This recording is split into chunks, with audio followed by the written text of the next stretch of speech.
நாளைக்கு உலகம் அழிய போகுதா? நிஜமாவே கப்பல் கட்டுறாங்களா?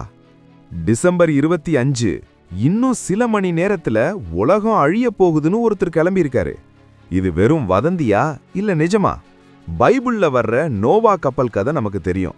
ஆனா 2026ல அதே மாதிரி ஒரு சம்பவம் ஆப்பிரிக்கால நடக்குதுன்னு சொன்னா நம்புவீங்களா?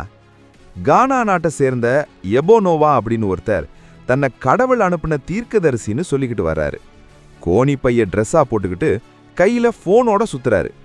இவர் என்ன சொல்றாருன்னா, டிசம்பர் 25ல இருந்து 3 மாசம் விடாம மழை பெய்யும், அப்புறம் 3 வருஷம் உலகம் வெள்ளத்துல மூழ்கும்னு சொல்றாரு.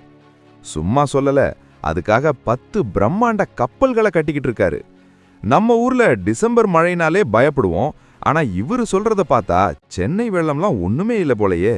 இவரு நிஜமாவே கப்பல் கட்டுறாரா இல்ல இது ஒரு பெரிய ஸ்கேமா? இவரோட வீடியோஸை பார்த்தா ஆடு மாடு கோழிலாம் தானாவே கப்பலுக்குள்ள போற மாதிரி காட்டுறாங்க. ஆனா மக்கள் என்ன சொல்றாங்கன்னா, இதெல்லாம் அங்க சுத்துற சாதாரண விலங்குகள், இவரு சும்மா ரீல் விடுறாருன்னு கலாய்க்கிறாங்க. இவரு கப்பல் கட்டுறதுக்கு மக்கள் கிட்ட இருந்து கோடிக்கணக்கில் பணம் வசூலிக்கிறதாவும் ஒரு தகவல் போயிட்டு இருக்கு.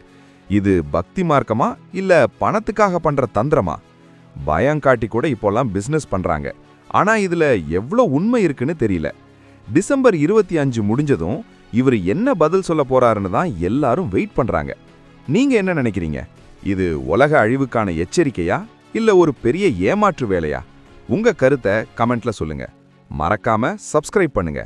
ஏன்னா நாளைக்கு உலகம் அழிய போகுதான்னு தெரிஞ்சுக்கணும்ல.